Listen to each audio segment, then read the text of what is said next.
വിശുദ്ധ മർക്കോസിൻ്റെ സുവിശേഷം അധ്യായം 4 തിരുവചനങ്ങൾ 1 മുതൽ 20 വരെ. വിശുദ്ധ മർക്കോസ് 4 1 മുതൽ 20 വരെ. യേശു ഗലീല കടൽ തീരത്ത് വെച്ച് വീണ്ടും പഠിപ്പിക്കുവാൻ തുടങ്ങി. അപ്പോൾ വലിയ ജനക്കൂട്ടം അവൻ്റെ അടുക്കൽ വന്നുകൂടി. അതിനാൽ അവൻ കടലിലൊരു വഞ്ചിയിൽ കയറിയിരുന്നു. ജനങ്ങൾ തീരത്തെ കരയിൽ നിന്നിരുന്നു. അവൻ അനേകം ഉപമകളാൽ അവരെ പഠിപ്പിച്ചു. അവരെ ഉപദേശിച്ചുകൊണ്ട് അവൻ പറഞ്ഞു, ശ്രദ്ധിക്കുവിൻ. ഒരു വിതക്കാരൻ വിതയ്ക്കുവാൻ പുറപ്പെട്ടു. അവൻ വിതച്ചപ്പോൾ ചില വിത്ത് വഴിയരികെ വീണു. പറവകൾ വന്നവ തിന്നുകളഞ്ഞു. മറ്റു ചിലത് അധികം മണ്ണില്ലാത്ത പാറപ്പുറത്ത് വീണു.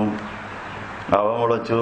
മണ്ണിന് ആഴമില്ലാത്തതിനാൽ സൂര്യൻ ഉദിച്ചപ്പോൾ ചൂട് തട്ടുകയും വേരില്ലാത്തതിനാൽ അത് ഉണങ്ങിപ്പോവുകയും ചെയ്തു. മറ്റു ചിലത് മുൾച്ചെടികളുടെ ഇടയിൽ വീണു. മുൾച്ചെടികൾ വളർന്ന് അവയെ ഞെരുക്കിക്കളഞ്ഞു. അവ ഫലം നൽകിയുമില്ല. എന്നാൽ മറ്റു ചിലത് നല്ല നിലത്ത് വീണു. അവ മുളച്ചു വന്നു. 30, 60, 100 മേനി ഫലം നൽകി. കേൾക്കുവാൻ ചെവിയുള്ളവൻ കേൾക്കട്ടെ. അനന്തരം യേശു തനിച്ചിരുന്നപ്പോൾ 12 പേരും ഒപ്പം അവൻ്റെ കൂടെ ഉണ്ടായിരുന്നവരും ഈ ഉപമയെക്കുറിച്ച് അവനോട് ചോദിച്ചു.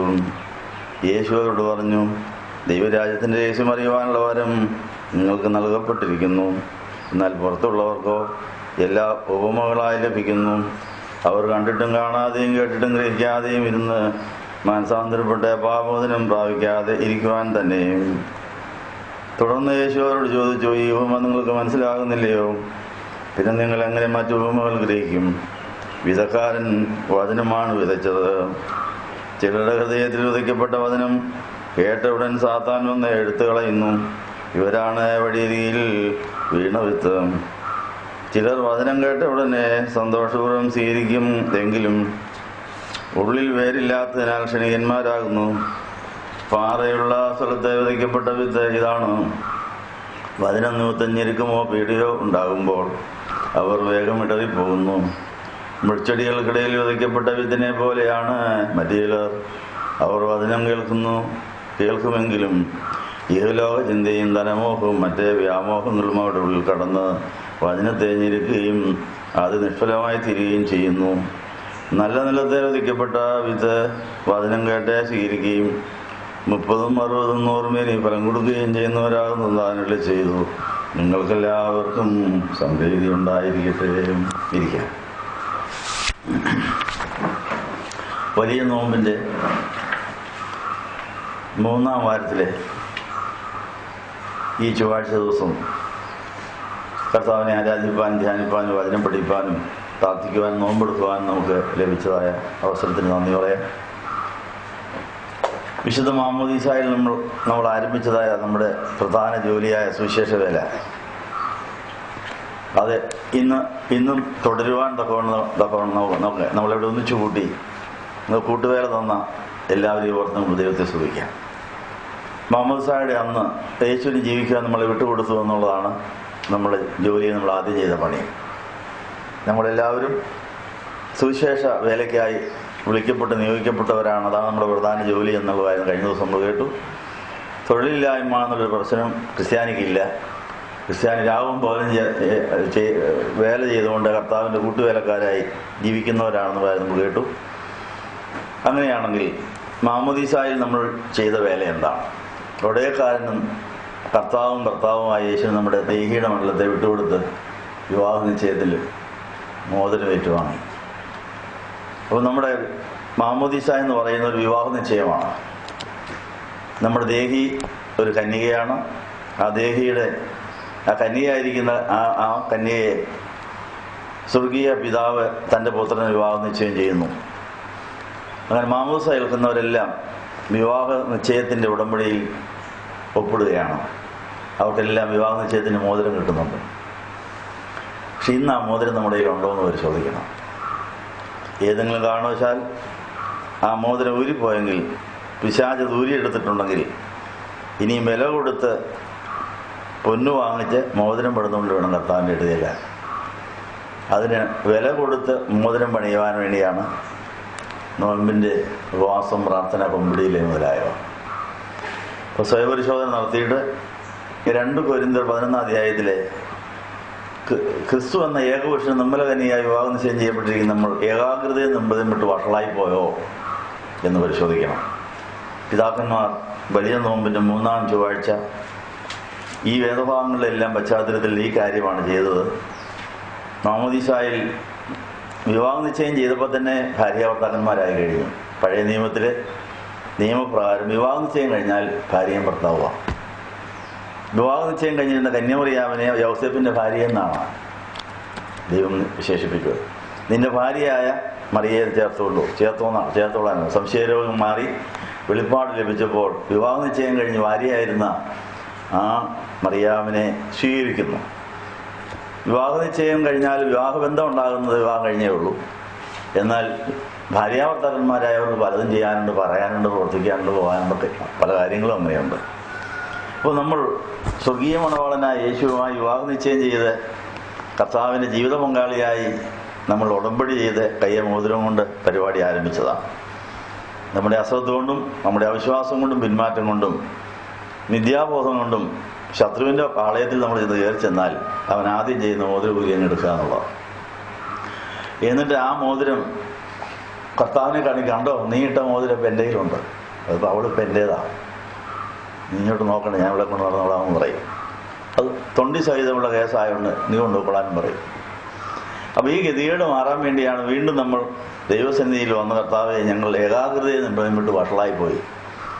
അതുകൊണ്ട് വീണ്ടും ഉടമ്പടി പുതുക്കാൻ കോടതിയിൽ പോയി കേസ് തീർത്ത് പിശാചിൻ്റെ അവകാശം തീർത്ത് വീണ്ടും ആ മോതിരം അണിഞ്ഞുകൊണ്ട് നമുക്ക് ദൈവസന്നിധിയിൽ വളരാനുണ്ട്. വിവാഹത്തിന് മുമ്പ് വിവാഹ നിശ്ചയം കഴിഞ്ഞ മണവാട്ടി പല കാര്യങ്ങൾ പല ടെസ്റ്റുകൾ പാസ്സാകാനുണ്ട്, പല പരീക്ഷകൾ ജയിക്കാനുണ്ട്.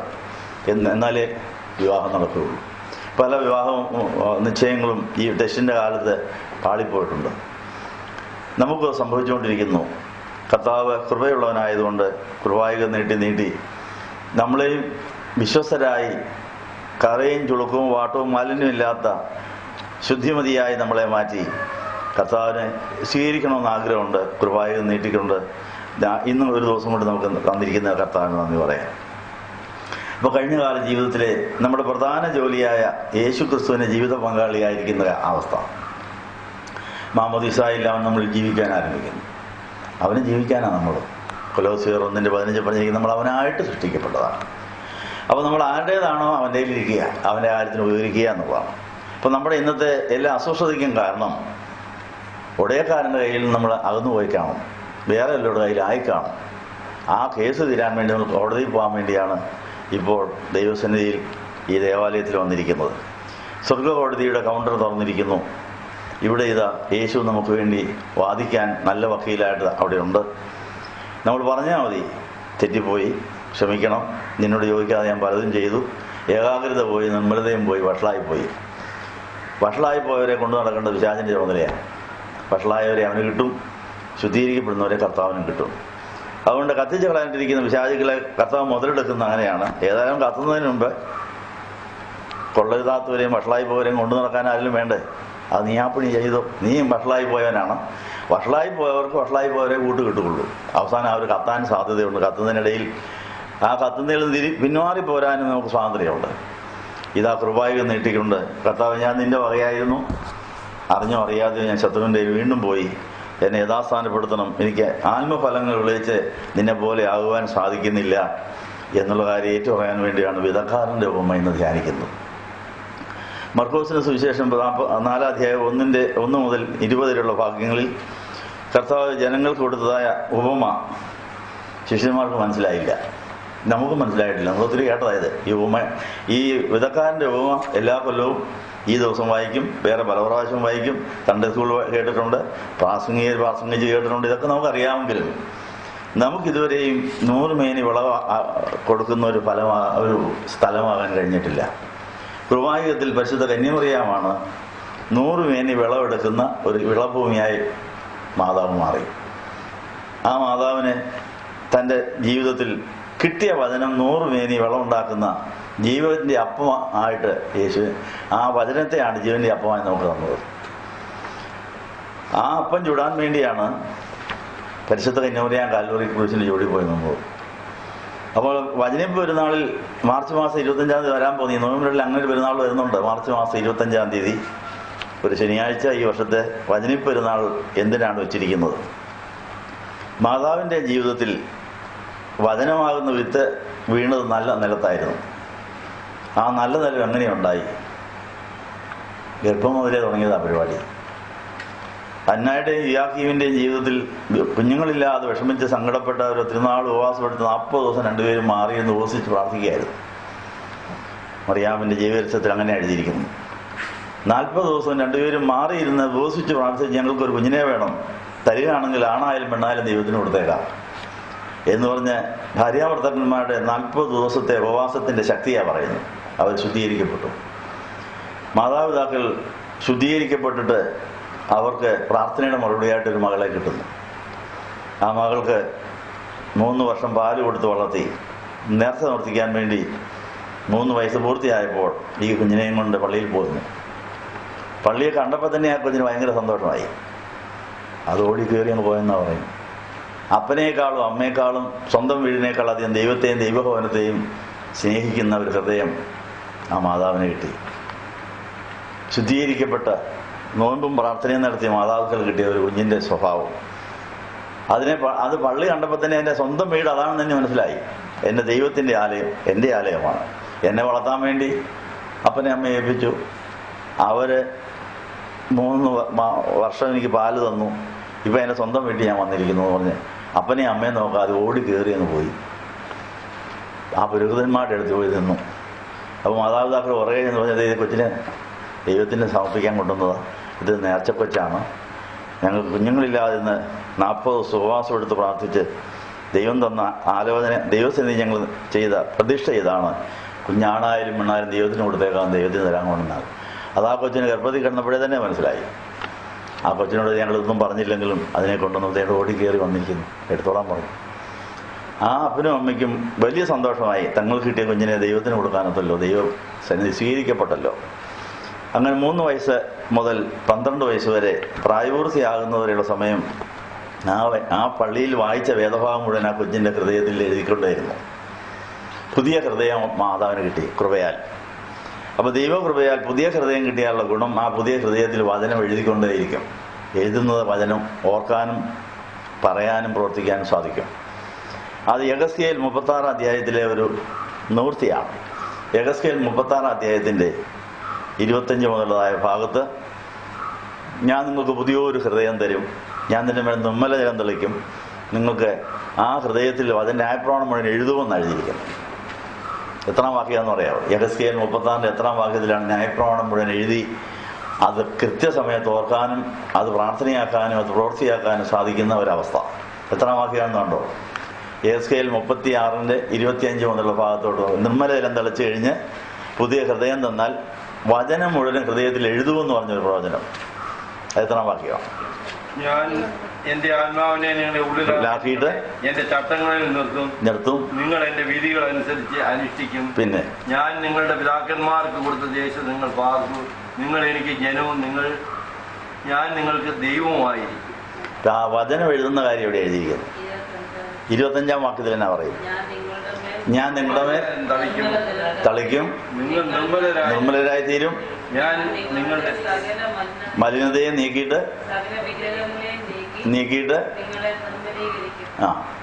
എന്നിട്ട് പുതിയൊരു ഹൃദയം തരും, പുതിയ ആത്മാവിനെ തരും, ഉള്ളിലാകും.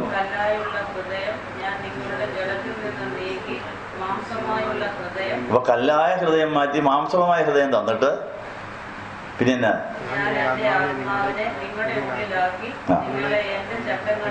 നടക്കുമാറാക്കും. നിങ്ങൾ എന്റെ വിധികളെ പ്രമാണിച്ച് അനുഷ്ഠിക്കും. ഞാൻ നിങ്ങളുടെ പിതാക്കന്മാരുടെ കൊടുത്ത ദേശത്ത് നിങ്ങൾ പാർക്കും. നിങ്ങൾ എനിക്ക് ജനമായും ഞാൻ നിങ്ങൾക്ക് ദൈവമായും ഇരിക്കും. ഈ തിരുവചനങ്ങൾ ഹൃദയത്തിൽ എഴുതുമെന്നൊരു ഒരു വാക്യമുണ്ട്. അത് എവിടെ എഴുതിയിരിക്കുന്ന അറിയാം? സ്ഥലം കൂടെ താഴോട്ട് വായിച്ചു നോക്കിയാൽ ദൈവത്തിൻ്റെ ന്യായപ്രമാണം മുഴുവൻ നമ്മുടെ ഹൃദയത്തിലാക്കി അത് നമ്മൾ സ്വന്തമാക്കി അതനുസരിച്ച് പ്രതികരിക്കാൻ സാധിക്കുമെന്നാണ് പറഞ്ഞിരിക്കുന്നത്.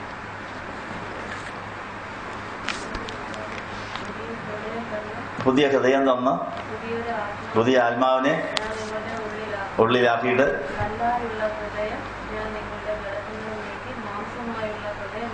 തരും. ആ ന്യായപ്രമാണം തരുമെന്ന് അവിടെ എവിടെ എഴുതിയിരിക്കുന്നു? കൽപ്പനകൾ അനുസരിക്കുമാറാക്കുന്നുണ്ടോ? അങ്ങനെ ഒരു വചനമുണ്ടോ?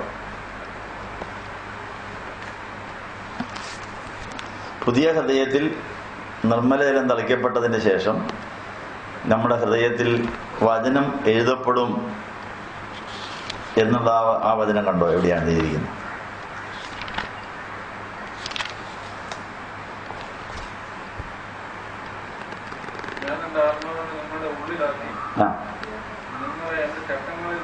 നടത്തും. അത് എത്രാം വാക്യം? 27-ാം വാക്യം.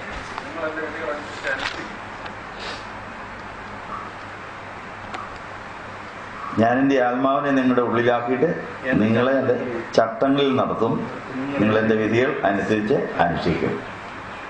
അപ്പൊ അങ്ങനെ കൃപായുഗത്തിൽ ആദ്യമായി പരിശുദ്ധ കന്യാമറിയാമനാണ് ഈ ഭാഗ്യം ലഭിച്ചത്. ദൈവത്തിൻ്റെ വചനം മുഴുവനും ഹൃദയത്തിൽ സംഗ്രഹിക്കുവാൻ, അത് സംഗ്രഹിച്ചിട്ട് കൃത്യസമയത്ത് അത് പ്രയോജനപ്പെടുത്താനുള്ള ഭാഗ്യം ലഭിച്ചുകൊണ്ടാണ് ഈ കേട്ടതായ വചനം ജീവവൃക്ഷമായി വളർത്തി ജീവന്റെ അപ്പമായി കാൽവറിയിൽ ചുട്ടെടുത്ത് നല്ല വെന്ത ജീവന്റെ അപ്പമായി മനുഷ്യജാതിക്ക് മുഴുവന് വേണ്ടി യേശുവിനെ സമ്മാനിക്കുകയായിരുന്നു. നമുക്കും ഈ ജീവന്റെ അപ്പമാകാനും ജീവന്റെ അപ്പം ചുടാനും സാധിക്കും. യേശു ചെയ്ത അതേ പണി വിശ്വസിക്കുന്നവർക്ക് ചെയ്യാൻ സാധിക്കുന്നു. അതാണ് നമ്മുടെ ജോലി എന്ന് പറയുന്നത്. കന്യാമറിയാം ആ പണി ചെയ്തു. വചനിപ്പിൻ്റെ അന്ന് മുതൽ സ്വർഗാരോഹണത്തിൻ്റെ അന്ന് വരെ പെന്തിക്കോസ്തി വരെയും ഇതായിരുന്നു പണി. അപ്പോൾ തൊഴിലില്ലായ്മ എന്നുള്ളൊരു പ്രശ്നം മനുഷ്യർക്കില്ല, ക്രിസ്ത്യാനിക്കില്ല. യേശുവിന് ജീവിക്കാൻ നമ്മളെ വിട്ടുകൊടുക്കുക, ജീവന്റെ അപ്പം ഉണ്ടാക്കുക, അതിന് ജീവന്റെ അപ്പം ഉണ്ടാക്കാനുള്ള ധാന്യം വിളയിക്കുക. ആ കൃഷിയോട് ബന്ധപ്പെട്ട എന്തെല്ലാം കാര്യമാണ്. ഒരു നെൽകൃഷി നടത്തിക്കൊണ്ടിരുന്ന നമ്മുടെ പൂർവികന്മാർ, അവർക്ക് എന്നും പണിയുണ്ട്, എന്നും ഓരോ പണി കാണും. ആ പണി എന്നതാ? നിലവൊരുക്കായിരിക്കാം, അത് വിത്തിടിയിലായിരിക്കാം, വെള്ളമൊഴിക്കലായിരിക്കാം, കളപറിക്കലായിരിക്കും. ഇങ്ങനെ എന്നും ഓരോ പണി, കൊയ്ത്ത് മതി, ഇങ്ങനെ നടന്നുകൊണ്ടേയിരിക്കും. അപ്പോൾ അതുകൊണ്ട് നമുക്ക് തൊഴിലില്ലായ്മ എന്നുള്ള പ്രശ്നമില്ല. ഉള്ള തൊഴിൽ നമ്മൾ ചെയ്യാഞ്ഞുകൊണ്ടാണ് നമുക്ക് വേണ്ടത് കിട്ടാതെ പോകുന്നതെന്നുള്ള ഈ ഒരു ഉൾക്കാഴ്ചയാണ് നമുക്ക് വേണ്ടത്. അതുകൊണ്ട് നമ്മളിപ്പോൾ ഈ സങ്കേത ഭവനത്തിൽ വന്നിരിക്കുന്നത് നമ്മുടെ തൊഴിൽ ചെയ്യാനാണ്, പ്രധാന പണി ചെയ്യുക. നമ്മൾ കൂട്ടുവേലക്കാരായി ഇത്രയും പേരൊന്ന് ചൂടിയിരിക്കുന്നു. ഈ ബോധ്യമില്ലാതെ വേറെ പണിക്ക് നടക്കുന്നവരുമുണ്ട്. അത് പാഴ്പണിയെന്നാണ് അതിൻ്റെ പേര്. അപ്പോൾ വചനം കൂടാതെ വചനം വിട്ടുള്ള പണിയെല്ലാം പാഴ്പണിയാണ്, അവിടെ കത്തിപ്പോകുന്ന ഒരു വചനമുണ്ട്. അപ്പോൾ വചനപ്രകാരമുള്ള ജീവിതവും വചനത്തെ ജീവന്റെ അപ്പമാക്കുന്ന പണിയും മാത്രമേ അംഗീകാരമുള്ളതുള്ളൂ. അല്ലാത്തെല്ലാം പാഴ്പണിയായി കത്തിപ്പോകും എന്നുള്ള കാര്യം അതെവിടെയാണെന്നറിയാമോ? നമ്മുടെ ജീവിതത്തിലെ ഓരോ പണികളും പാഴ്പണിയാണെങ്കിൽ കത്തിപ്പോവും, അഗ്നിശോധനയിൽ നിലനിൽക്കുമെന്ന് പറഞ്ഞ കൊരിന്ത്യ ലേഖനത്തിൽ അങ്ങനെ ഒരു വചനമുണ്ട്. വലിയ ശോധനകൾ വരാൻ പോവുക. നമ്മൾ ചെയ്യുന്ന പണി തീക്കകത്തിട്ടാലും കത്തിപ്പോകാത്ത നിലനിൽക്കുന്ന പണികൾ ചെയ്യാൻ സാധിക്കും. അഗ്നിശോധനയിൽ നിലനിൽക്കുന്ന പണികളുണ്ട്. അതോ അഗ്നിയിൽ വെന്തെരിഞ്ഞ് ചാരമായി പോകുന്ന പണികളാണോ നമ്മൾ ചെയ്യുന്നത്? കൊരിന്ത്യ ലേഖനത്തിൽ എവിടെയാണ് എഴുതിയിരിക്കുന്നത്? നിങ്ങളാരെങ്കിലും കണ്ടിട്ടുണ്ടോ? കൊരിന്ത്യ ലേഖനത്തിൽ അങ്ങനെ ഒരു വചനമുണ്ട്. നമ്മൾ എങ്ങനെ പണിയുന്നു എന്ന് ഓരോരുത്തരും സൂക്ഷിച്ചു കൊള്ളട്ടെ. അഗ്നിശോധന വരുമ്പോൾ കത്തിപ്പോകുന്ന പണിയുണ്ട്, കത്താത്ത പണികളുണ്ട്, തീയെ അതിജീവിക്കുന്ന പണികളുണ്ടെന്നാണ് പറയുന്നത്. ആരെങ്കിലും അത് കണ്ടതായിട്ട് ഓർമ്മയുണ്ടോ?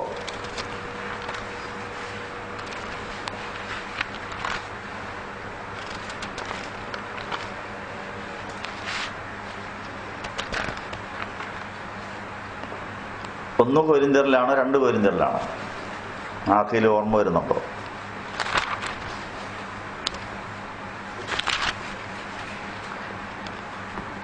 രണ്ട് കൊരിന്ത്യർ 3-ാം അധ്യായത്തിൽ 2 കൊരിന്ത്യർ 3-ാം അധ്യായത്തിൽ 10 മുതൽ താഴെയുള്ള ഭാഗത്ത് അപ്പോസ്തലനായ പൗലോസ് ഈ കാര്യം തെളിച്ച് പറയുന്നുണ്ട്.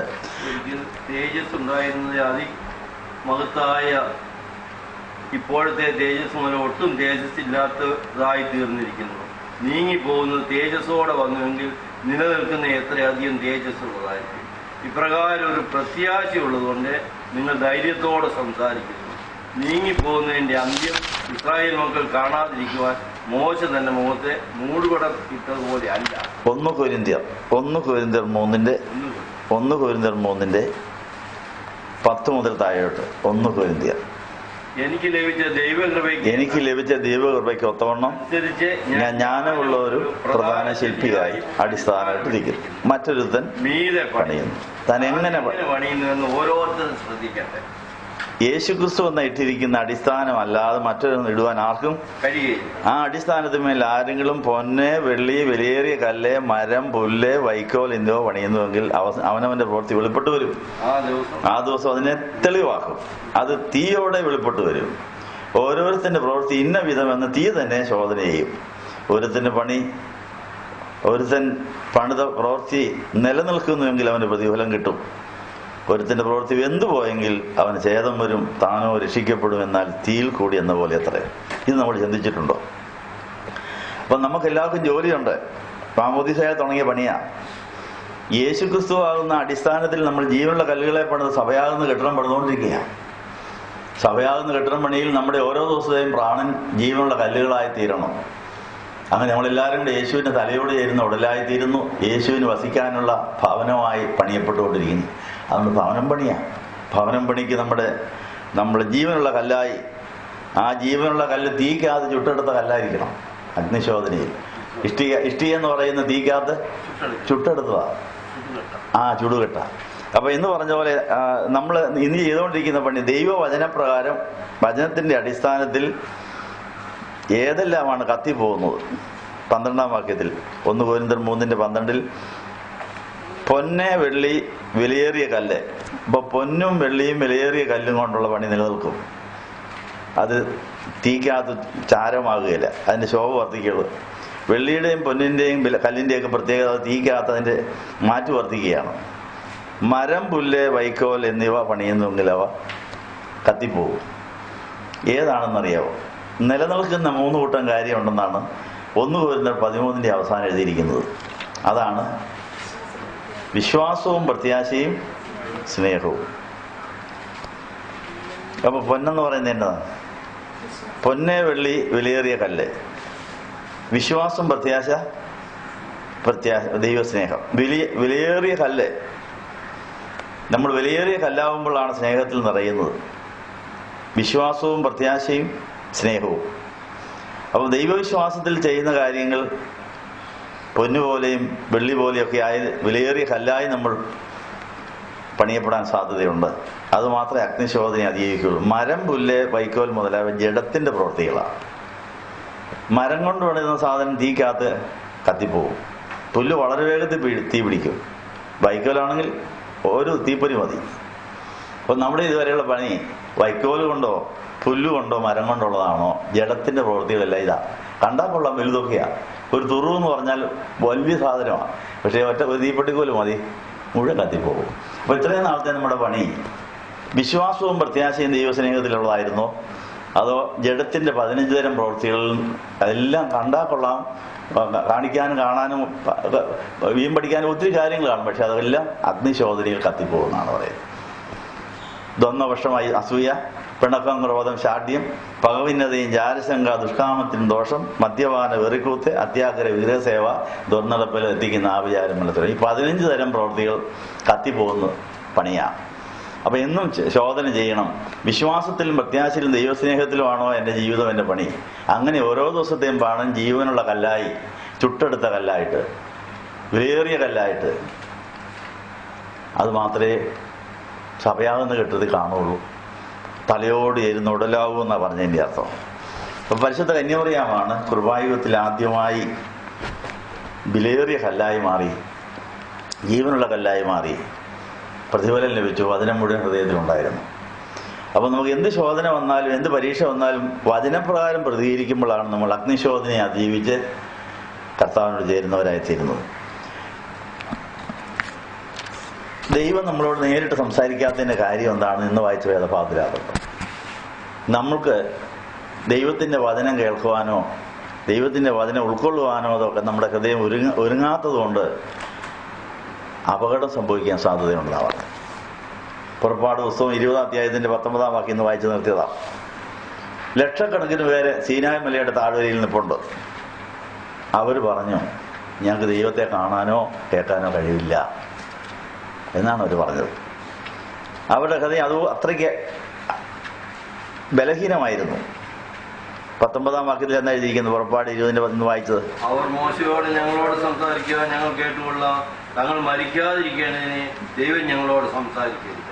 അപ്പോൾ ദൈവം ഞങ്ങളോടൊന്നും മിണ്ടണ്ട, ഞങ്ങൾ മിണ്ടിയ ഞങ്ങൾ ചത്തുപോകുന്നതാണ് പറയുന്നത്.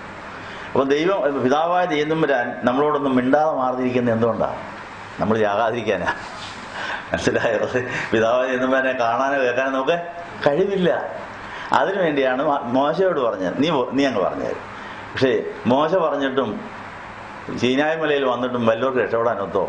ഒരു യോശുവായ്ക്കും കാലേവിന് മാത്രമേ പറ്റുകയുള്ളൂ. അപ്പം നമ്മുടെ ആ കഴിവുകേടിനെയാണ് നമ്മൾ സമ്മതിക്കേണ്ടത്. ദൈവവചനം കേൾക്കാനോ ദൈവത്തെ കാണാനോ എനിക്ക് കഴിവില്ല.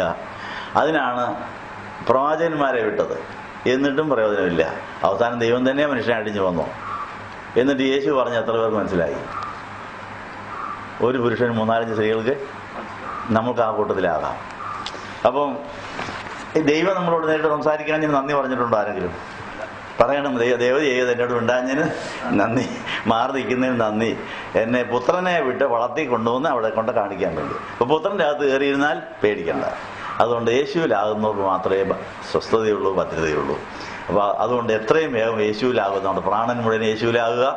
ആ യേശുവിൻ്റെ അകത്തിരുന്നുകൊണ്ട് യേശുവിൻ്റെ കണ്ണിൽ കൂടെ പിതാവിനെ കാണാം, യേശുവിൻ്റെ ചെവിയിൽ കൂടെ പിതാവിൻ്റെ ശബ്ദം കേൾക്കാം.